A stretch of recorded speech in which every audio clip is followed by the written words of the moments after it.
Mga kabayan, naghain sa National Bureau of Investigation o NBI si Palace Press Officer Yusek Claire Castro kaugnay ng isang social media post ng page na Luminous by Trixie Cruz Angeles and Amid Paglinawan na itinuturing niyang may banta. Ang naturang post na inilabas noong January 2 ay naglalaman ng mga mapanirang pahayag at insulto na direktang tumutukoy kay Castro. Kabilang ang linyang Claire, sana naiintindihan mo na alam naming tuta ka lang.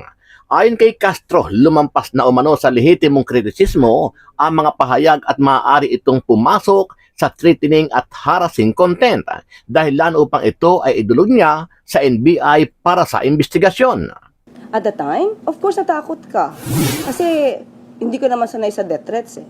Pero kasi sabihin na appendix mo lang ang walang latay, iba ang ibig sabihin nun. Meron itong pagbabanta sa iyong buhay. So, yun yung naramdaman ko. At up to now, yun pa rin yung nararamdaman ko. Personally, ang kakilala ko lang naman ay si Atty. Trixie Angeles. Pero yung a certain Ahmed, hindi ko siya kilala personally. Hindi po nadadaan ang anumang diskurso sa pagbabanta sa buhay. Yung pagiging bayolente. Huwag nilang gayahin ang mga idolo nila. Samantala, galit na galit si Atty. Harry Roque dito kay Yusek Claire Castro matapos maglabas ng di umano ay fake news ang nasabing tagapagsalita ni PBBM laban kay Roque. Sa kanyang Facebook post, lantarang binanata ni Roque si Castro at sinabing numero 1 tagapagpalaganap ng fake news si Castro. Paano ngayon? Pahiya ka. Dakdakan ng dakdak. Hindi mo muna sinecheck ang iyong mga facts. Mahiya ka naman sa dami ng fake news na ginawa mo.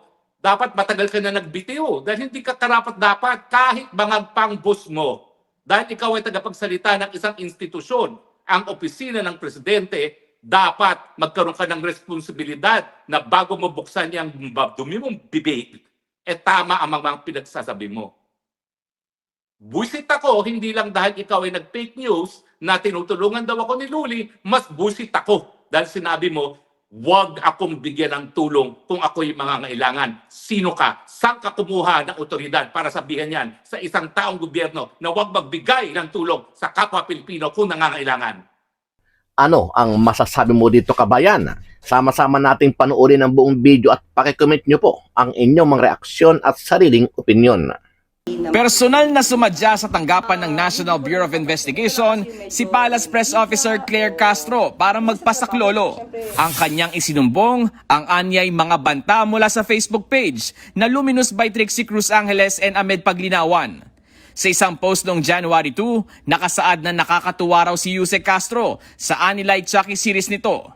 Nabanggit pa sa post na dapat daw maintindihan ni Castro na ilang parte lang ng kanyang katawan ang walang latay dahil sa pinaggagawa nito.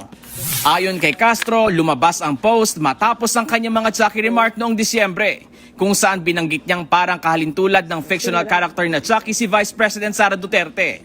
At the time, of course, natakot ka. Kasi hindi ko naman sanay sa death threats eh. Pero kasi sabihin na appendix mo lang ang walang latay, iba ang ibig sabihin nun. Meron itong pagbabanta sa iyong buhay. So, yun yung naramdaman ko. At up to now, yun pa rin yung nararamdaman ko. Personally, ang kakilala ko lang naman ay si Atty. Trixie Angeles. Pero yung a certain Ahmed, hindi ko siya kilala personally. Paglilinaw ni Castro, wala pang porbal na kaso kaugnay ng banta sa kanyang buhay. Kung magsasampa man ako ng kaso, pag-iisipan ko muna. Ba't kailangan ko lang kasing i-report ito para at least nga, kung may mangyari man sa akin, may mga tao silang pwede maimbestigahan. Sasailalim sa authentication ng NBI ang nasabing Facebook post. Pero sa isang bagong post ngayong gabi, iginit ng naturang Facebook page na alam daw ni Castro na walang pagbabanta sa kanilang post. May mensahe naman si Castro sa kanila. Hindi po nadadaan ang anumang diskurso sa pagbabanta sa buhay, yung pagiging bayolente. Huwag nilang gayahin ang mga idolo nila. Kasong administratibo ang maaring kaharapin ng mga politiko na pupunta pa rin sa pamamahagi ng ayuda ng pamahalaan. Pangunahin na mga financial assistance na nagmumula sa Department of Social Welfare and Development o DSWD. Ayon kay Interior and Local Government o DILG Secretary Jan Vic Rimulya, mahigpit nilang ipatutupad ang anti-EPAL provisions ng 2026 General Appropriations Act. Kaya posibleng mauwi pa sa pagsasampa ng kasong kriminal ay maaaring maging hakbang ng pamahalaan laban sa mga halal na opisyal na matitigas ang ulo at patuloy na nagpapakita sa mga financial aid distributions. Nananawagan naman si DILG Secretary Rimulya sa publiko na agad ipagbigay alam sa ahensya ang mga EPAL na politiko at agad-anya nila itong iimbestigahan. Meron kami mga administrative cases na pwede i-file sa kanila. Anything from suspension to preventive suspension. Kung recidivist ang attitude ng local government, local chief executive, pwede namin ipasa sa ombudsman to for admin and criminal cases. Tiniyak ng Malacanang na tuloy ang trabaho ng Independent Commission for Infrastructure o ICI sa gitna ng usap-usapan na bubuwagin na ang komisyon. Ayon kay Palace Press Officer Undersecretary Claire Castro, wala pang anumang kautusan si Pangulong Ferdinand Marcos Jr. ukol sa magiging kapalaran ng ICI. Ayon naman kay retired General Rodolfo Azurin Jr., Special Advisor ng independent body, susulat sila sa Office of the President para klaruhin at humingi ng guidance sa estado ng ICI. Dagdag pa ni Azurin, hinihintay pa nila kung may papalit ba ang Malacanang sa nagbitiw sa pwesto na dalawang commissioner ng ICI. Lalo na anya at magdadalawang buwan na rin anyang iisa lang ang commissioner ng independent body.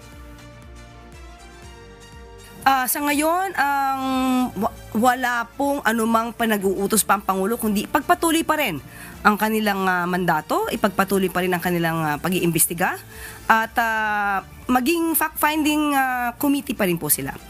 We are awaiting for any reappointment ng new commissioner.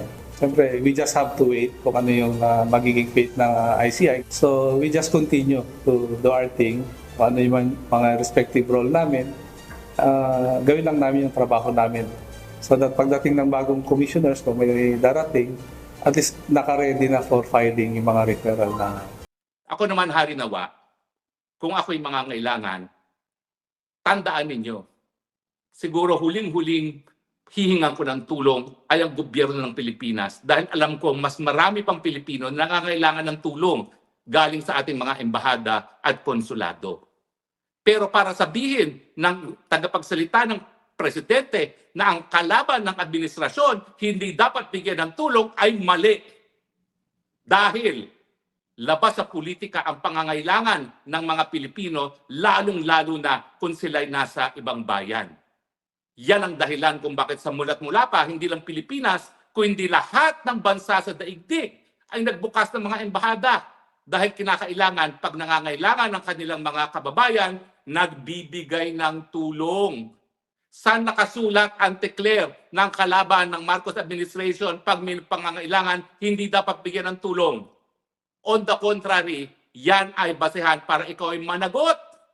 Dahil yan ay dereliction of duty.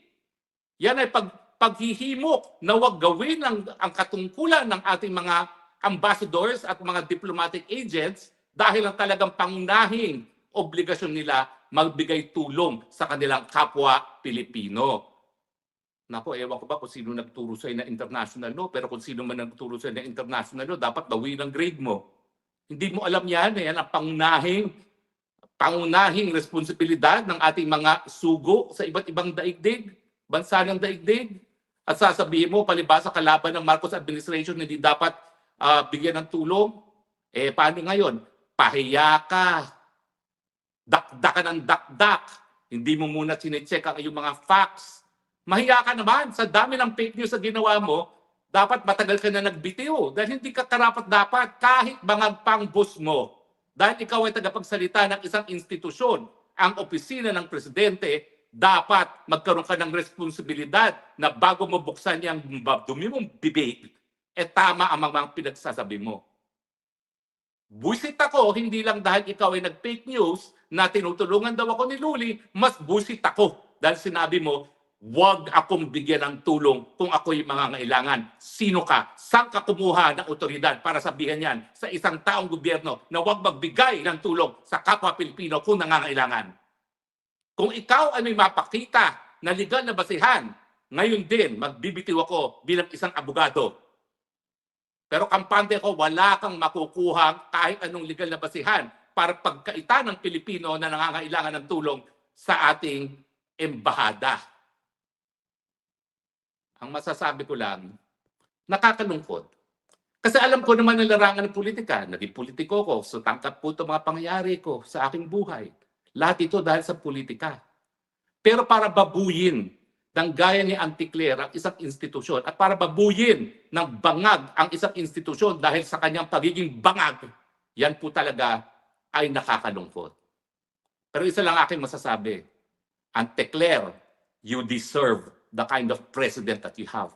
Pareho kayo may sariling daigdig dahil hindi ko alam kung saan mo pinapukuhang sinasabi mo na po pwedeng ipagkait ang tulong ng isang ambassador sa isang Pilipino sa ibang bansa na nangangailangan ng tulong. Yun lang po. Mahiya ka.